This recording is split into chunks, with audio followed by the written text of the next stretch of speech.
누가복음 23장 50절에서 56절까지의 말씀을 오늘 살펴보겠습니다. 예수님께서 십자가에 달리셔서 숨을 거두셨습니다.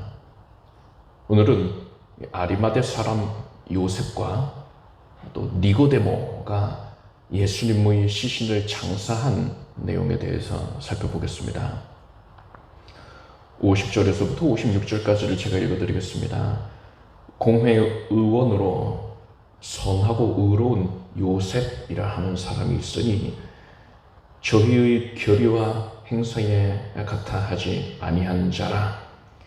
그는 유대인의 동네 아리마대 사람이요 하나님의 나라를 기다리는 자라니 빌라도에게 가서 예수의 시체를 달라 하여 이를 내려 세마포로 싸고 아직 사람을 장사한 일이 없는 바위의 판 무덤에 넣어두니 이 날은 예비일이요 안식일이 거의 되었더라. 갈릴리에서 예수와 함께 온 여자들이 뒤를 쫓아 그 무덤과 그의 시체를 어떻게 둔 것을 보고 돌아가 향품과 향유를 예비하더라. 계명을 쫓아 안식일에 쉬더라. 방금 읽은 누가복음의 내용에는 예수님을 장사한 것에 대하여서 아리마대 사람 요셉이 예수님을 새 무덤에 장사했다 이렇게 짧게 기록이 되어 있습니다. 그래도 누가복음 이외에도 마태, 마가 그리고 요한복음의 내용을 보면은요 이보다 자세히 기록이 되어 있는데 예수님을 장사 지낸 두 사람이 있었다는 걸 알 수 있습니다. 우리가 방금 살펴봤듯이 아리마대 사람 요셉과 또 니고데모인 것입니다. 로마 제국에서는 점령지를 효과적으로 다스리기 위해서 각 지역의 상황에 맞게 정치를 할 수 있도록 지방자치, 부분적인 지방자치를 허용을 했습니다. 그래서 이스라엘에는 산헤드린 공회가 세워졌습니다. 이 산헤드린 공회는 이스라엘의 최고 의결기구로서 로마 총독의 권한 아래에서 종교적으로나 또 정치적인 사안들을 결정을 했습니다. 산헤드린 공회원은 총 70명가량으로 구성이 되었는데 이들은 유대 사회에서 대단히 큰 영향력을 끼치고 있었습니다. 오늘날로 치면 국회의원가량, 국회의원의 버금가는 그런 지위다라고 할 수 있을 것입니다. 그런 산헤드린 공회원 중에 아리마대 지역 출신인 요셉이라는 사람이 있었습니다. 그러니까 사회 엘리트층인 겁니다. 이 요셉에 대해서 요한복음을 보면 요한복음 19장을 보니까 아리마대 사람 요셉이 예수의 제자나 유대인을 두려워하여 은휘하더니 라고 했습니다. 은휘했다는 것은 비밀에 붙였다는 겁니다. 아리마대 요셉은 예수님을 따르는 자였습니다. 예수님의 제자였어요. 그런데 다른 유대인들에게, 그러니까 특별히 산헤드린 공회원들이죠. 그들에게 비난받고 또 불이익을 받게 될 것을 두려워해서 자신이 예수의 제자라는 사실을 철저히 비밀에 붙이고 있었던 것입니다. 그리고 또 다른 산헤드린 공회원 중에 니고데모라는 사람도 있었습니다. 니고데모는 예수님이 정령 하나님께로부터 보냄을 받은 자이고 진리를 말씀하고 있다라는 사실을 알았습니다. 그래서 니고데모는 자신이 항상 궁금증을 가지고 있었던 내용, 풀리지 않는 그 질문의 내용을 가지고 예수님을 방문합니다. 그게 무엇이었습니까? 사람은 어떻게 해야지 천국 갈 수 있습니까? 였어요. 그래서 예수님께 찾아가서 질문을 했는데 성경은 이것에 대하여서 니고데모가 한밤중에 예수님을 찾아왔다 했습니다. 아니 예수님도 쉬셔야 되는데 그 한밤중에 야심한 시각에 왜 굳이 그때 찾아온 겁니까? 니고데모는 다른 사람들의 눈을 피하고자 했던 겁니다. 아리마대 요셉과 마찬가지로 니고데모는요, 자신이 예수님을 따르고 있다라는 사실을 다른 유대인들, 특히나 산헤드린 공회원들이 알게 되는 것을 몹시 두려워했던 겁니다. 그래서 은휘하였던 것이지요. 니고데모는 산헤드린 공회원들이 후에 예수님을 비방할 때에 그들에게 우리 율법은 사람의 말을 듣고 그 행한 것을 알기 전에 판결하느냐, 이렇게 반박을 하기도 했습니다. 이 말은 무슨 뜻이냐면, 우리는 판결을 내리기 전에 반드시 그 예수라는 자가 자기 자신을 변호하는 말을 먼저 들어보아야 한다.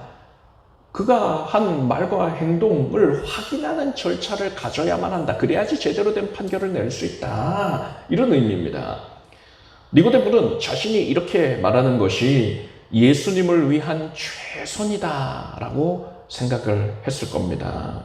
그렇지만 사람의 생각은 중요치가 않죠. 하나님이 이 일을 어떻게 보셨습니까? 하나님은 그렇게 생각 안 하셨어요. 아리마대 요셉과 니고데모와 같은 그러한 이들, 예수님의 제자됨을 숨기고 있는 이들에 대한 성경의 평가를 보십시오. 요한복음 12장을 보니까 그러나 관원 중에도 저를 믿는 자가 많되, 그러니까 예수님을 믿는 자가 많되 바리새인들을 인하여 드러나게 말하지 못하니 이는 출회를 당할까 두려워함이라. 저희는 사람의 영광을 하나님의 영광보다 더 사랑하였더라 했어요. 하나님께서는 이 아리마대 요셉이나 또 니고데모가 하나님께서 영광을 받으시는 것보다 자기 자신이 세상에서 영광을 받는 것을 더 중요하게 여기는 자들이다, 이렇게 평가하신 겁니다. 니고데모는 그 고발당한 사람의 증언도 들어봐야 되지 않겠냐, 이런 식으로 뭐 객관적으로 얘기를 하려고 했을 게 아니라, 이런 원론적인 말을 하려고 할 게 아니라, 나 자신이 예수님을 어떻게 생각하고 있는가, 그것을 밝혔어야 되는 거예요. 니고데모는 그들에게 예수님은 너희들이 생각하는 것과는 달라. 예수님은 하나님의 아들이시다. 예수님은 메시아이시다. 그분이 하는 모든 말씀은 다 진리이다. 나는 그분을 믿는다. 그분을 따르고 있다. 이렇게 고백을 했어야 했던 거예요. 결국에 예수님은 산헤드린 공회의 고발을 받아서 총독 빌라도에게 나아가 십자가 형벌을 선고받으셨고 십자가에 못 박혀서 죽임당하셨습니다. 예수님이 죽으신 이후에 이 아리마대 요셉과 또 니고데모가 어떤 모습을 보였을 것 같습니까? 이들은 예수님이 살아계실 때에도 예수님의 제자됨을 숨기고자 하였으니, 예수님이 이제 죽으셨으면 세상에 없으시니까요, 이제 더욱더 철저하게 그것을 숨기려고 해야 하지 않겠습니까? 그런데 이들이 보인 모습을 보십시오. 요한복음 19장 38절 39절 보니까 아리마대 사람 요셉이 예수의 제자나 유대인을 두려워하여 은휘하더니 이 일 후에, 그러니까 예수님이 죽으신 후에 빌라도더러 예수의 시체를 가져가기를 구하매 빌라도가 허락하는지라.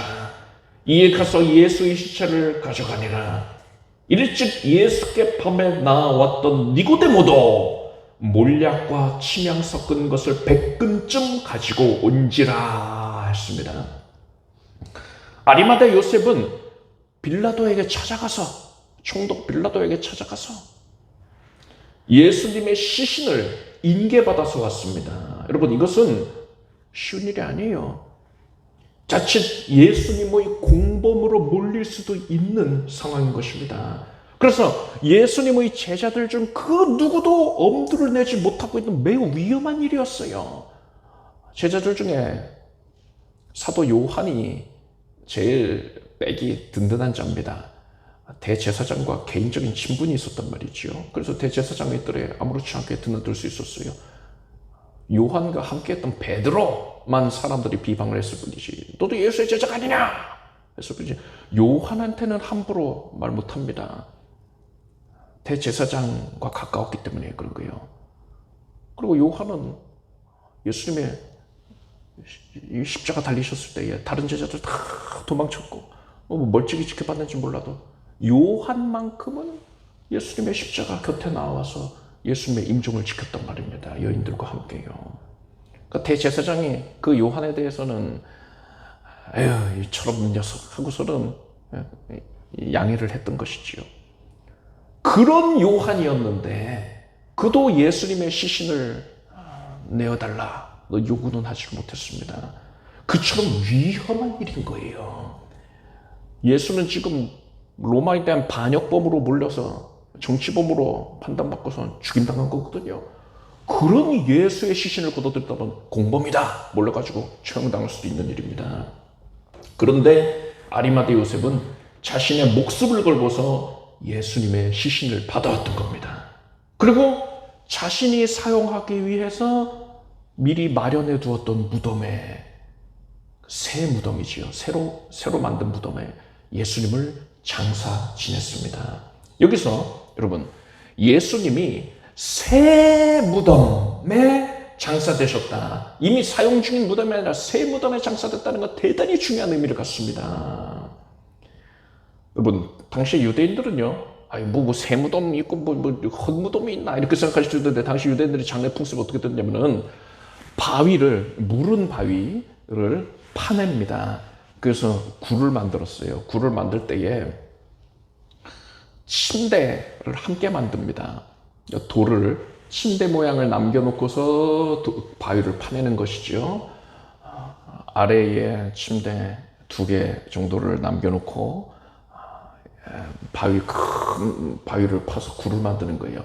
또 이 위에 또 침대를 만드는 것도 있어요. 2층 침대죠. 근데 그것은 이제 큰 바위일 경우에 그렇게 하는 것이고, 보통 커다란 이 바위에 구멍을 뚫고 들어가면서 돌침대의 형상을 남겨둔 채로 파냅니다. 그리고 거기다가 그 침대 위에 사람이 죽으면 세마포에 말아서 흰천으로 싸서 침대 위에 올려놓는 거예요. 그리고서는 그 굴을 큰 바위로 막는 겁니다. 그렇게 하면 시간이 지나면 세마포도 썩고 그 안에 시신도 다 썩지요. 그러고는 유골만 침대 위에 남게 됩니다. 그리고 또 그 가정에 누군가가 또 죽었다 하면 그 사람도 세마포에 싸서 이제 문을 여는 거예요. 무덤 문을 열고 유골 위에다가, 먼저 장사를 지냈던 그 가족의 유골 위에다가 세마포를 얹어 놓습니다. 그렇게 해서 뼈가 서로 섞이게 됩니다. 이게 이제 가족묘예요. 그러니까 이 사용 중인 무덤도 있는 겁니다. 그런데 이 아리마대 요셉은 새 무덤을 만들어 놨단 말이지요. 이게 왜 중요합니까? 예수님이 죽으신 것은 부활하시기 위함이었단 말입니다. 예수님은 사망을 이기시고 부활하심으로써 예수님을 믿는 모든 자들을 부활에 동참케 하실 것입니다. 그래서 사람들로 하여금 예수님이 부활하셨다는 사실을 믿게 하기 위해서는 예수님이 부활하셨다는 것이 분명하게 증거적으로 드러나야만 해요. 그래서 예수님이 부활하신 이후에는 그 무덤은 비어져 있어야 되는 겁니다.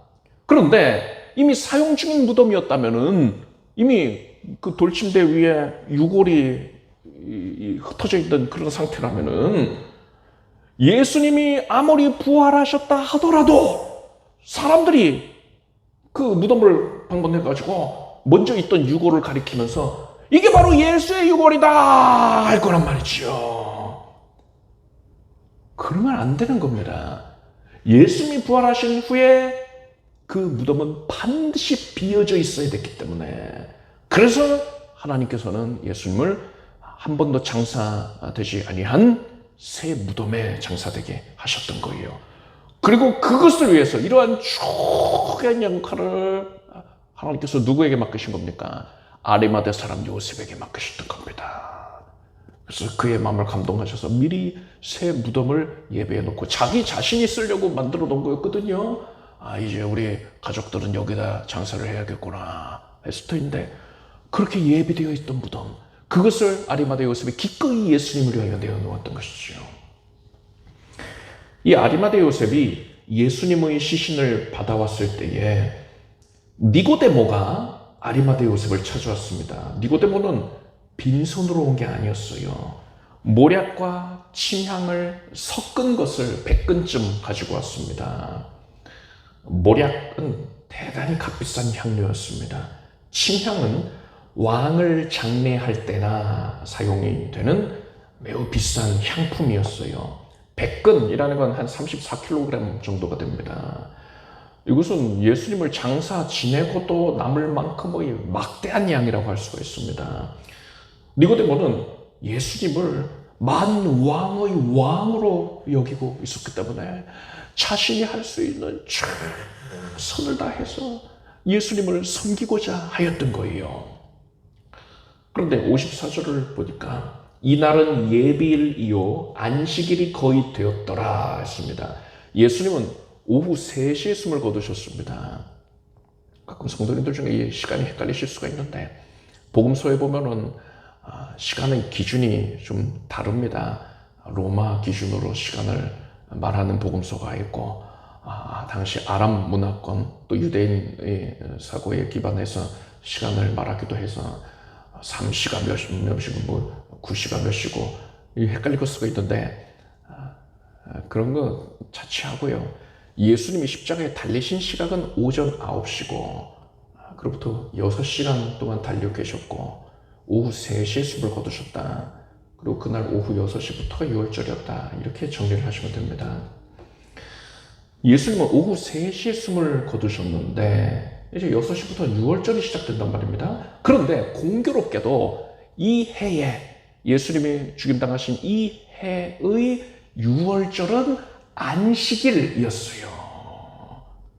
유대인들은 6월절이자 안식일이니까 크게 거룩한 날로 여기고 있단 말입니다. 그런 날에 안식일에 이렇게 시체를 계속 매달고 있으면 그건 불경하다 이렇게 생각한 겁니다. 원래 십자가에 달리면 며칠씩 방치해뒀단 말입니다. 그래서 이틀 넘어서까지 생존하고 있는 사람도 있었다. 죽을 때까지 기다리는 겁니다.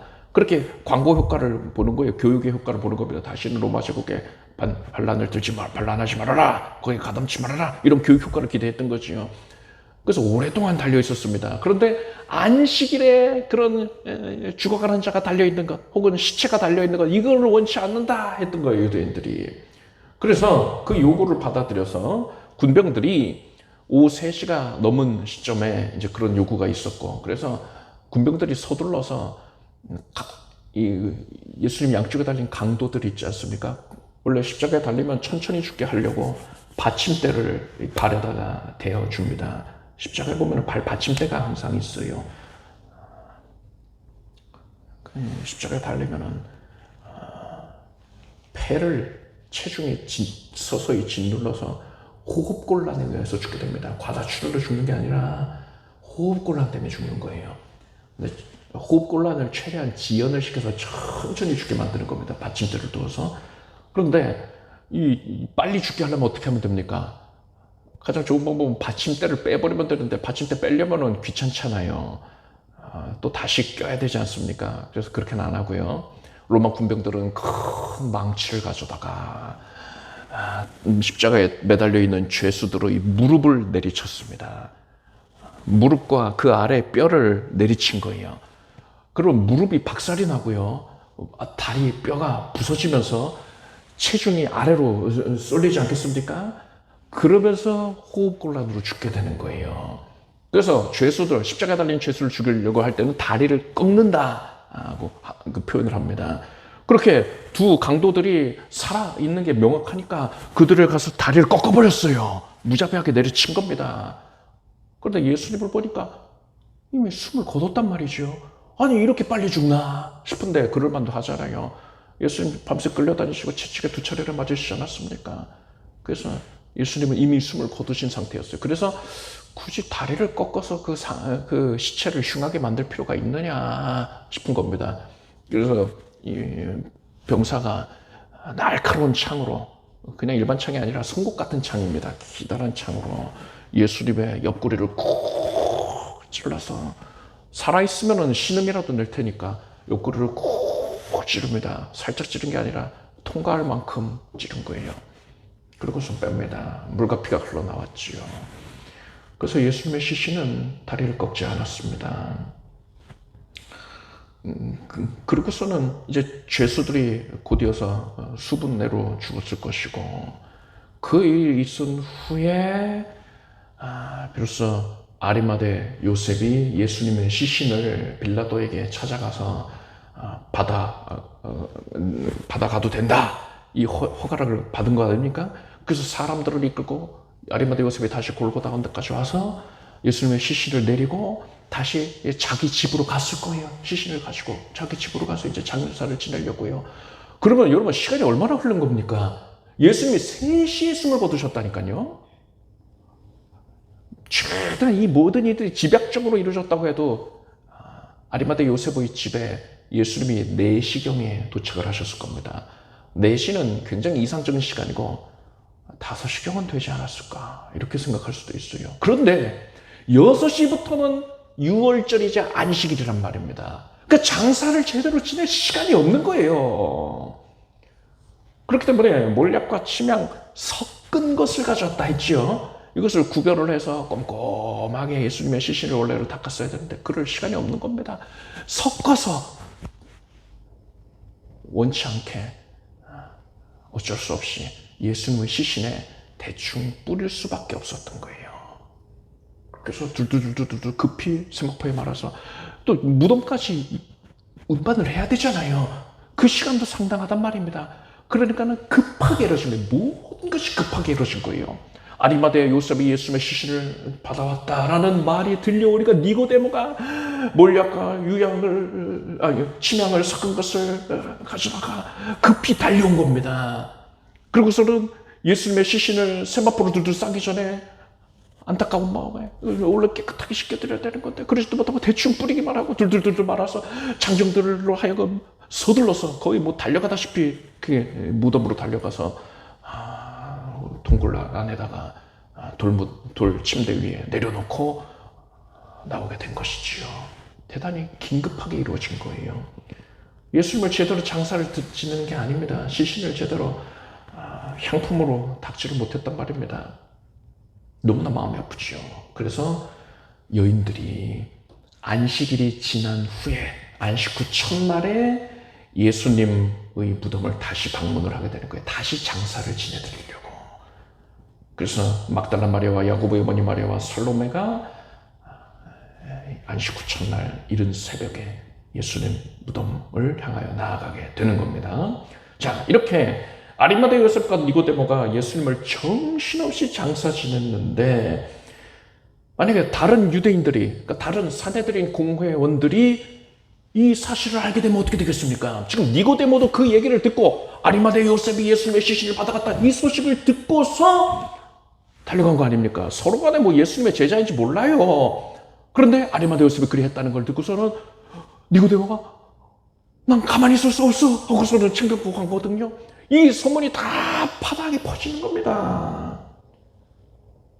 이후에 어떻게 됐을까요? 전해 오는 말에 의하면 니고데모는 이 일 후에 사내들인 공회원의 자격을 박탈당했다 합니다. 그 장이, 사내들인 공회의 의장이 대제사장이니까 당연히 그렇게 처리를 했겠죠. 그리고 아리마대 요셉도 니고데모와 다를 바가 없었을 거예요. 그에 대해서는 정확하게 뭐 기록이 안 돼 있는데 동일한 불이익을 받았을 겁니다. 이들은 그동안 그들이 누려왔었던 모든 권세를 빼앗기게 된 겁니다. 이제는 사람들로부터 비난을 받게 되었고요. 큰 고통을 겪게 된 거예요. 이 사람들이 마리마다 요셉과 니고데모가 이런 일이 일어날 것이라고 예상하지 못했겠습니까? 아니요, 누구보다 잘 알고 있었지요. 그러니까 은휘하였던 것 아닙니까?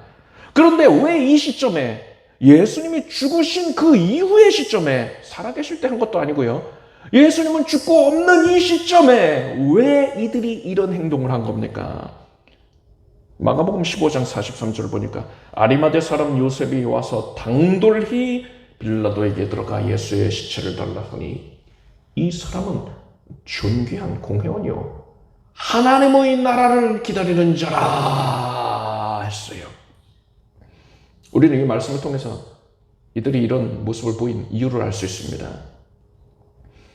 아리마대 요셉은 예수님의 죽음을 가까이에서 지켜보면서 예수님이 온 세상의 죄를 대신 담당하기 위하여 죽임당하시는 하나님의 어린 양이시구나, 메시아이시구나, 이것을 너무나도 분명하게 깨닫게 되었던 거예요. 성령이 알게 하신 거예요.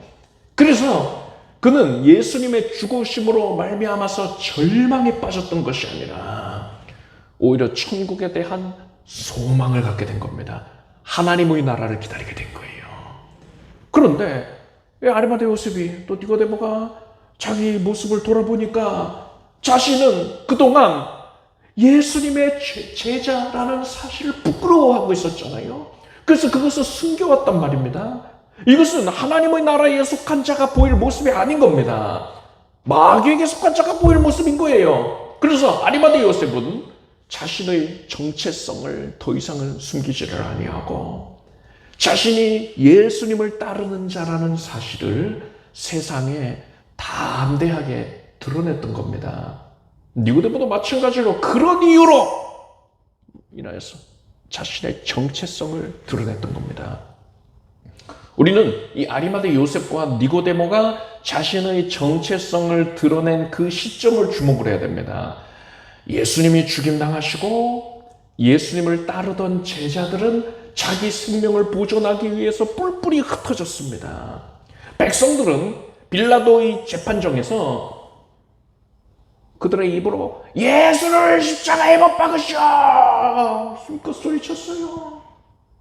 그리고 예수가 죽고 나서도 이들은 자신들의 행동을 타당화하기 위하여서 예수는 잘 죽은 거야, 그 신성모독했잖아, 자기들끼리 그렇게 스스로 타당화하는 여론을 만들었을 겁니다. 그런 여론이 압도적인 다수였던 거예요. 유대 지도자들도 이런 여론이 변화되지 아니하도록 예수를 옹호하는 자들이 만약에 생기면 그들에게 단호하게 대처를 했을 겁니다. 이 시기는 영적으로 어둠이 짙게 깔려있는 암울한 시기이다라고 할 수 있습니다. 따라서 바로 이러한 시점에 이 아리마대 요셉과 니고데모가 자신의 정체성을 드러내는 것은 참으로 어려운 일이었을 겁니다. 그렇지만 여러분, 그렇게 어려운 만큼 이들의 행동은 짙은 어둠 속에서 찬란하게 빛을 발하게 되었던 겁니다. 당시에 수많은 성도들이 숨어 있었을 거예요. 베드로가 예수의 제자라는 사실을 부인하였던 것처럼 수많은 제자들이 자신의 정체성을 숨기고 있었을 겁니다. 그렇게 숨어있던 성도들이 아리마대 요셉 그리고 니고데모의 대담한 그런 행동에 대해서 듣게 되었을 때에 어떤 생각을 가졌겠습니까? 맞아, 그렇게 해야지 하고서 그들 자신들도 나도 예수를 따르는 자라는 그 정체성을 드러내야겠다 그런 용기를 갖게 되었던 거예요. 그리고 예수님을 대적하는 자들 중에는 이 아리마대 요셉과 또 니고데모와 친분을 가지고 있는 자들도 많이 있었을 거예요. 사내들은 공회원이었으니까요. 이들은 이 아리마대 요셉과 니고데모가 이런 행동을 했다는 사실에 충격을 받았을 겁니다. 도대체 왜 그런 거야? 혼란스럽겠지요. 그러고서 이들은 이 아리마대 요셉과 니고데모를 정죄하기 전에 한 번쯤은 생각을 해보게 됐을 겁니다. 도대체 왜일까? 왜 요셉과 니고데모가 그랬을까? 하면서 혹시라도 내가 정죄했던 그 예수가 요셉이나 니고데모가 말하는 대로 메시아인 건 아닐까? 이런 고민을 갖게 되는 겁니다. 그리고 이러한 고민이 바로 그들을 구원으로 이끌게 되는 것이지요. 여러분은 이 아리마대 요셉과 니고데모가 정체성을 드러낸 것이 자기 자신의 그 본인들의 신앙에만 유익한 게 아니라 다른 이들에게도 이렇듯 유익을 끼쳤다는 사실을 주목하시기를 바랍니다. 사람이 구원을 받는다는 것은 그의 정체성이 마귀의 종에서 하나님의 자녀로 180도 변화되는 것을 의미해요. 고린도전서 말씀에 하나님께서 전도의 미련한 것으로 믿는 자들을 구원하시기를 기뻐하셨도다라고 했습니다. 하나님께서는 전도를 통하여서 사람의 정체성을 바꾸시는 것입니다. 그런데 만약에 성도가 예수님을 따르는 자로서의 정체성을 분명하게 드러내지 아니한다면 그를 통하여서 다른 누군가가 마귀의 자녀에서 예수님의 자녀로 변화가 될 수가 있겠습니까? 아니지요. 이 어미개가 자기는 옆으로 걸으면서 자식들에게는 앞으로 똑바로 걸어! 이렇게 말을 하면 아무런 소용이 없지 않겠습니까? 이것처럼 성도가 자신의 정체성, 예수를 따르는 자라는 그 정체성을 드러내지를 않는다면 그에게는 절대로 전도의 능력이 나타나지를 않는 거예요. 제가 오래전에 이 논산훈련소에서 기초 군사훈련을 받았을 때에 있었던 일입니다. 훈련이 종료가 되기 바로 전날 저녁에는 휴식 시간이 주어졌어요. 자유시간입니다. 그래서 저녁 먹고 나서는 계속 놀아요. 훈련병들이 네모반에서 335 모여가지고 이제 이야기꽃을 피웁니다. 뭐 이 얘기 저 얘기하고 뭐 무슨 연예인 얘기들도 하고 뭐 관심 있는 다른 내용들 막 여기저기서 시끌시끌하게 대화들을 하고 나누고 있어요. 그런데 제 건너편에 그러니까 저랑 제법 떨어져서 지내던 한 훈련병이 그러니까 저랑 별로 뭐 교제할 기회가 없었는데 제 주변에 있는 사람들이랑 저는 교제를 주로 했을 테니까요. 제법 멀리 떨어져 있는 훈련병이 저한테 큰 목소리로 신앙에 대해서 좀 알려주세요 이러는 겁니다. 그 사람이 그렇게 크게 외치니까는 그 주변에 있는 사람들도 모두 고개를 끄덕이는 겁니다. 자기들 대화하는 걸 싹 멈추고 저를 쳐다보는 거예요. 아니 그 분위기가 일반적 같았으면은 아니 뭐 그런 걸 물어보냐, 재미없는 얘기 하지 말고 고리타분한 얘기 하지 말고 우리끼리 재밌는 얘기 하자 이렇게 말을 할 법도 한데 한 사람도 그러질 않는 겁니다. 모두들 그걸 궁금해하고 있었던 거예요. 알고 봤더니 제가 훈련 기간 중에 이제 제 주변에 있는 훈련병들한테 시간 날 때마다 복음을 전하니까는 그 얘기를 사람들이 오며 가며 들었던 거예요. 그래서 유심히 저를 관찰을 했나 보지요. 그들이 볼 때에 좀 다른 모습이 있었나 봅니다. 뭐 휴식 시간에 성경을 읽는다거나 뭐 한 그런 모습을 유달리 봤을 수도 있고 모르겠어요. 정확히는 어떤 모습 때문에 그런 건지 모르겠는데 여하간 다른 사람들과 대화를 할 때 대개가 이제 복음을 전하고 있으니까는 좀 희한하다 생각을 했는지 아니면 그 마음에 하나님이 어떠한 감동을 주셨는지 굉장히 궁금해하고 있었어요. 거기 모인 모든 사람들이 소대원 전원이 다 궁금해하고 있더란 말입니다. 그래서 이제 저랑 이제 헤어질 시간이 다가오니까는 헤어지기 전에 답을 들어야겠다. 그들의 마음속에 자리 잡고 있었던 막연한 궁금증, 그것을 이제 그들은 신앙이 뭔지를 모르겠다, 알려달라, 이런 식으로 표현을 했는데, 하나님께서 그들이 저를 대할 때에 막연한 이 뭔가 동경의 마음과 궁금증을 갖게 하셨는 것 같아요. 그래서 제가 그런 요청을 받고서는 그 자리에서 일어나서 그 사람들 앞으로 나갔습니다. 소대 가운데로 나갔어요. 굉장히 좀 긴 장소인데 그 사람들이 다 대화를 멈추고 저를 빼곡히 쳐다보고 있어요. 하나님께서 저에게 그들을 향하여서 복음을 전할 수 있는 마지막 기회를 주신 것이지요. 너무 감사하더라고요. 저는 그 사람들한테 예수 그리스도께서 사람의 죄를 사하여 주신 은혜를 전했습니다. 그러니까는 여기저기서 막 질문이 쏟아져요. 평소에 하나님에 대해서 궁금했던 내용들, 신앙 전반에 대해서 자기들이 궁금해했던 내용들, 그것을 막 질문을 하는 거예요. 아주 기쁘게 제가 대답을 해줬지요. 그 이후에 그것들이 어떻게 됐는지는 저는 모릅니다. 몇 분이나 구원을 받았는지도 몰라요. 그런데 중요한 거는 저는 그 순간에 하나님의 영에 감동이 되어서 그분들의 심령 가운데에 복음을 분명하게 찔러 넣었고, 그들을 모두가 누가 강제하지도 않았는데도 자기 자유시간을, 그 금쪽 같은 자유시간을 포기하면서까지도 제가 전하는 복음을 대단히 진지하게 경청을 했다는 거지요.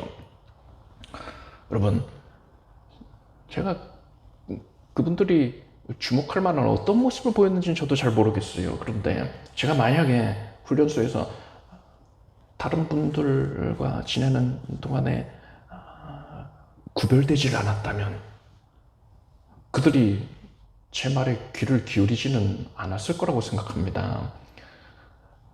제가 하나님 은혜로 그 가운데 지내는 동안에 예수님을 따르는 사람으로서의 정체성을 분명하게 드러냈더니 전도할 기회가 열리게 된 것이고 또 능력이 나타났던 것이지요. 여러분 주위에 믿지 않는 이들을 구원 얻게 하기를 원하십니까? 그렇다면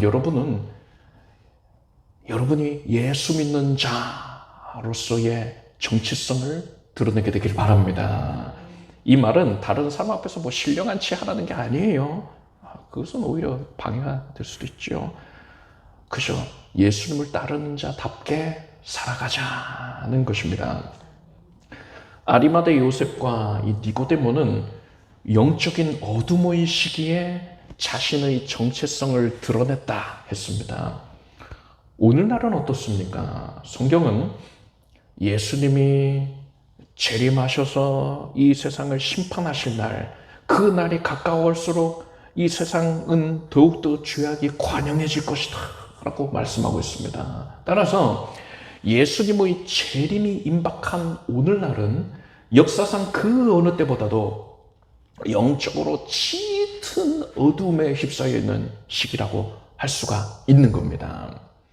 온 세상에 반기독교 정서가 팽배해 있고 더 심해질 거예요. 지금은 좀 나아진 것 같죠? 그렇지 않아요. 이제 한 가지 이벤트만 생기더라도 뭔가 교회를 헐뜯을 그런 조건이 하나 터지기만 하면, 뭐 코로나가 됐든 뭐가 됐든 그런 식으로 조건 하나 터지면은 그동안 누적되어 있었던 교회에 대한 공격하려고 하는 그 마음이 일순간에 분명하게 드러나게 될 것입니다. 반기독교 정서가 여기저기에 쌓여져 있고 세상 언론들은 그걸 더 부추기고 있죠. 정치인들은 뭐 그런 여론이 조성되면은 그들이 꼭두각시로서 앞장서서 교회를 비방을 할 겁니다. 그런 상황이기에 예수 믿는 자들도 자신의 신앙을 드러내는 것을 주저하곤 합니다. 그렇지만 사도 바울은 데살로니가전서 말씀에서 너희는 다 빛의 아들이요 낮의 아들이라 우리가 밤이나 어둠에 속하지 아니하나니 그러므로 우리는 다른 이들과 같이 자지 말고 오직 깨어 근신할지라 했습니다. 여러분은 온 세상이 어두움에 짙게 물들어 있다 하더라도 세상 사람들이 또 예수 믿는 자를 비난하고 또 다른 성도들도 자기의 신앙을 부끄럽게 여기고 있다 하더라도 절대로 위축되지 말기를 바랍니다. 해가 뜨기 직전이 가장 어둡다고 합니다. 여러분은 이 세상에 영적인 어두움이 짙어질수록 해가 뜰 시각이 가까웠구나 하고서 기대하기 바랍니다. 예수님이 곧 재림하실 것입니다. 따라서 우리는 세상이 악해질수록 더욱더 어두워질수록 더욱 우리의 정체성을 드러내기를 힘써야 됩니다. 우리가 세상에서 정체성을 밝히 드러내면 아리마다 요셉과 니고데모가 그랬듯이 수많은 손해를 보고 피해를 입을 수도 있어요. 그렇지만 절대 낙심하지 마십시오. 예수께서 친히 이렇게 말씀하셨습니다. 의를 위하여 핍박을 받는 자는 복이 있나니 천국이 저희 것임이라. 나를 인하여 너희를 욕하고 핍박하고 거짓으로 너희를 거스려 모든 악한 말을 할 때에는 너희에게 복이 있나니 기뻐하고 즐거워하라. 하늘에서 너희의 상이 큼이라. 너희 전에 있던 선지자들을 이같이 핍박하였느니라 했습니다. 그럼 8복이 있는데 그 8복 중에서 다른 7가지 복들은 그저 복이 있나니, 어떤 자는 복이 있나니, 이런 자는 복이 있나니 라고 하면 되어 있는데, 여러분 예수님을 위해서 핍박을 받는 자에 대해서만큼은 복이 있나니 라고만 하신 게 아니라 상이 크도다 라고까지 하셨어요. 그래서 예수님을 위해 고난받을 때 오히려 기뻐하고 즐거워하라 하셨습니다. 여러분은 어떤 상황에서건 간에 아무리 악한 상황이라 하더라도 예수님을 따르는 자라는 그러한 사실을 숨기려고 하지 마십시오. 여러분의 정체성을 드러내길 바랍니다. 그렇게 해서 고난을 받게 되거든 장차 큰 상이 예비되어 있구나. 그 상을 주시려고 나에게 이런 기회를 주셨구나. 이 사실을 깨닫고서 오히려 기뻐하길 바랍니다. 그래서 여러분과 관계를 맺고 있는, 여러분을 알고 지내고 있는 모든 이들에게, 그 수많은 이들에게 그들에게 구원의 빛을 비추어 줄 수 있게 되길 바랍니다. 그들을 구원의 길로 이끌게 되길 바랍니다. 기도하겠습니다.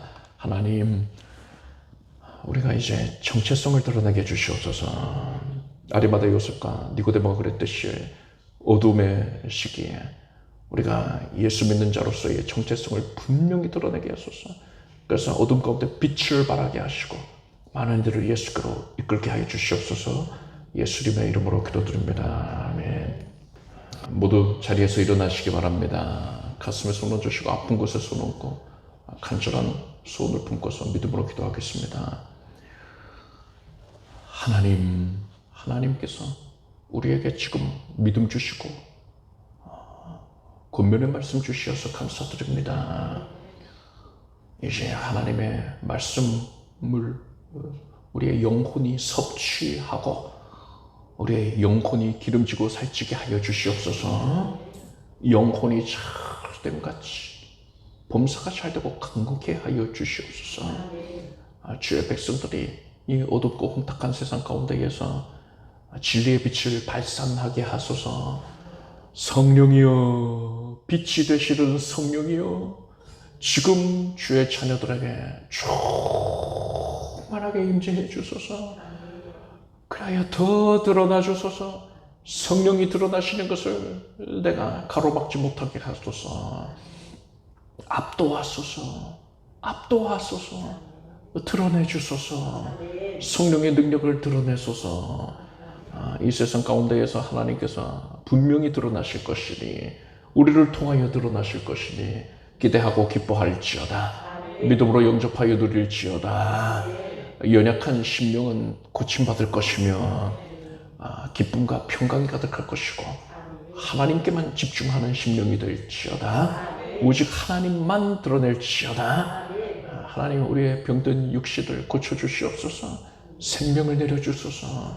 하나님께서 지금 손을 얹으셔서 머리를 정신을 맑게 하여 주시고 두통을 사라지게 하여 주시고 만성적인 모든 질환을 치료하시고 뇌, 혈관 질환, 신경 조직을 다 재건하여 주시옵소서. 눈에 손을 얹으셔서 신경이 온전케 하여 주시며 밝은 시야를 갖게 하시고 각막을 치료하여 주시옵소서. 밝은 시야로 하나님의 영광을 이루시는 일들을 목도하게 하소서. 하나님께서 비염, 중농증을 제하시고 턱 관절을 고치시고 예수 이름으로 목 관절이 지금 어깨가 쾌쾌 하여 주시옵소서. 뼈 마디마디를 예수께서 만져주시나이다. 등 허리를 척추 하나님께서 고쳐주시고 골반을 정케 하시고 무릎을 만져주시옵소서. 예수 이름으로 팔목과 손목이 강건하시고 온 피부가 뼈 근육 조직이 다 재건이 될 것이며 오장육부가 강건하여져라. 혈액이 정결케 될 것이고 모든 수치는 온전해질지어다. 암세포가 사라지게 해주시고 염증과 종양이 사라지게 하소서. 예수께서 채찍에 맞으심으로 우리가 나음을 입었습니다. 삶의 모든 형편과 처지를 예수께 맡겨드립니다. 아무리 어려운 상황 가운데 처했을지라도 하나님의 은혜를 드러내는 계기 삼게 하여 주시옵소서. 예수 그리스도의 치유하시는 은혜, 회복시키시는 은혜, 채워주시는 은혜를 누리겠습니다. 귀한 손길로 사람이 보았을 때 해결책이 없건만 하나님께 방법이 있어서 홍해를 가르시는 기적을 맛보게 하여 주시옵소서. 물질의 문제 해결해 주시고 채무가 해소되게 해주시고 장막의 문제가 해결되게 해주시옵소서.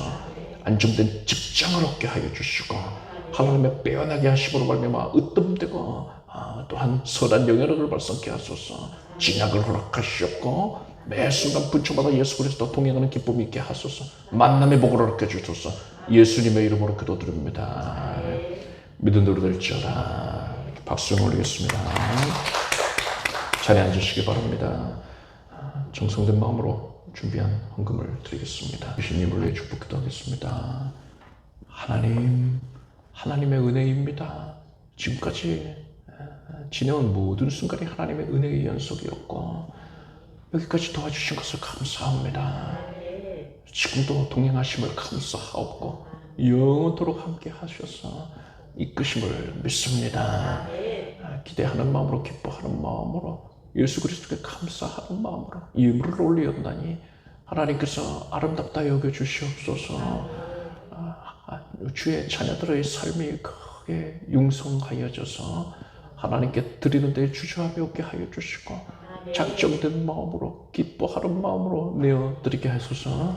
예수님의 이름으로 기도드립니다. 아멘. 우리 주 예수 그리스도의 무한하신 은혜와 하나님 아버지의 사랑과 성령님의 교통하심이 오늘 수요 예배에 믿음과 정성으로 함께한 사랑하는 주의 자녀들 위해 영원히 함께 없으기를 축원합니다.